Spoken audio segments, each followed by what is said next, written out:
এরপরে বিশ্বনবী বলতেন জুমার দিনে সূরাতুল কাহাফ পড়বা, কাহাফ পড়া সুন্নাহ। সূরাতুল কাহাফ পড়তে রাজি আছেন?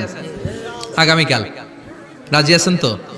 18 নম্বর সূরা, কোরআনের একেবারে মাঝখানের সূরা। আলহামদুলিল্লাহিল্লাযী আনজালা আলা আবদিহিল কিতাবা ওয়া লাম ইয়াজআল লাহু ইওয়াজা, এই আয়াত দিয়ে শুরু হয়েছে, শেষ করা হয়েছে ফামান কানা ইয়ারজু লিকা রাব্বিহি ফালইআমাল আমালান সালিহা ওয়া লা ইউশরিক বিইবাদাতি রাব্বিহি। আর মাঝখানে আছে ওয়ালিয়াতালাত্তাফ। হাফেজ সাহেবরা উত্তর দাও, মাঝখানে আছে কি? কথা কন।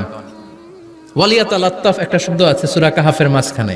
কোরআনের সব জায়গায় এক ফন্টে আয়াতগুলো লেখা, কিন্তু ওয়ালিয়াতালাত্তাফ মোটা করে লেখা আছে না?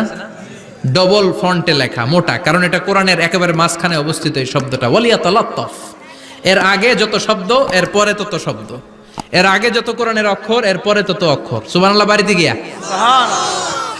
বিশ্বনবী বললেন সূরাতুল কাহাফ যে তেলাওয়াত করবে ইয়াকুনু লাহু নূর, এই সূরাতুল কাহাফ কিয়ামতের দিন তার সামনে বিশাল একটা আলো হয়ে আসবে। এই আলো দিয়ে পুলসিরাত পার হয়ে ওই বান্দা জান্নাতের ভেতরে ঢুকে যাবে। আবার বিশ্বনবী বলেন যারা সূরাতুল কাহাফের প্রথম 10 আয়াত তেলাওয়াত করবে জুমার দিন, শেষের 10 আয়াত যারা জুমার দিন তেলাওয়াত করবে, দাজ্জালের ফিতনা থেকে তাদেরকে মুক্ত রাখবে কে? আল্লাহ। সুবহানাল্লাহ পড়বেন না? কালকে সূরাতুল কাহাফ দিয়ে সকাল শুরু করতে রাজি আছেন?